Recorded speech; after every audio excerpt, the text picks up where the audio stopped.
আজকে বাড়িতে এমন একটা ভর্তা বানিয়েছি আর গরম ভাতের সাথে ভর্তাটা খুবই মজা করে খেয়েছি। ভর্তাটা এত মজা হয়েছে তোমরা বানিয়ে না খেলে একদমই বুঝতে পারবা না। তো চলো ভর্তাটা আমি কিভাবে করেছি প্রথম থেকেই দেখাই। হ্যালো এভরিওয়ান, আসসালামু আলাইকুম, কেমন আছেন সবাই?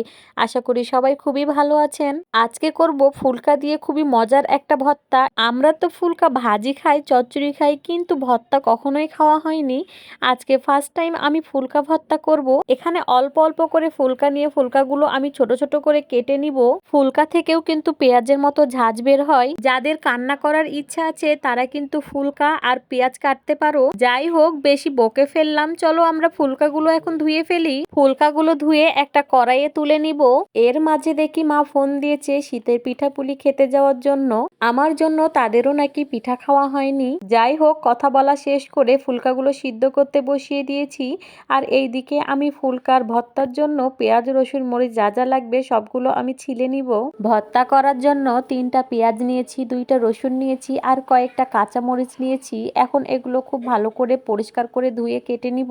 যে কোনো ভর্তা বানাতে একটু সময় লাগে, কিন্তু গরম ভাতের সাথে খেতে কিন্তু অনেক বেশি মজা লাগে। পেঁয়াজ মরিচ কাটা হয়ে গেলে আমি এখানে 2টা আলু দিব। তো আমার বাসায় নতুন আলু ছিল না, তাই পুরাতন আলু আমি এখানে কয়েকটা কেটে নিয়েছি।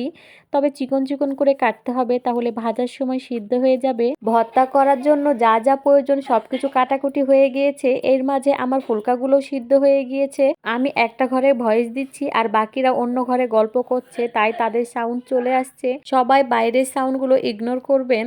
এখন একটা কড়াই নিয়ে নিয়েছি আর কড়াইয়ে সামান্য তেলটা হালকা গরম করে আলুগুলো দিয়ে দিব আর কেটে রাখা রসুন পেঁয়াজ মরিচগুলোও দিয়ে দিব। দিয়ে সবগুলো একসাথে ভেজে নিব। ফুলকা ভর্তা তোমরা কে কে খেয়েছো অবশ্যই কিন্তু কমেন্ট করে জানিও। আর যারা যারা এখনো খাওনি, এই শীতের সিজন থাকতে থাকতেই খেয়ে নাও। তোমরা যারা আমার ভিডিওতে লাইক কমেন্ট করো তোমাদেরকে আমার তরফ থেকে অসংখ্য ধন্যবাদ।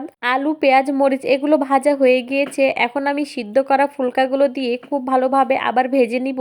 যে কোনো ভর্তা বানানো আমার কাছে মনে হয় অনেক ধৈর্যের একটা কাজ। এই তো ফুলকাগুলো ভাজা ভাজা হয়ে গিয়েছে, এখন এগুলো নামিয়ে নিতে হবে।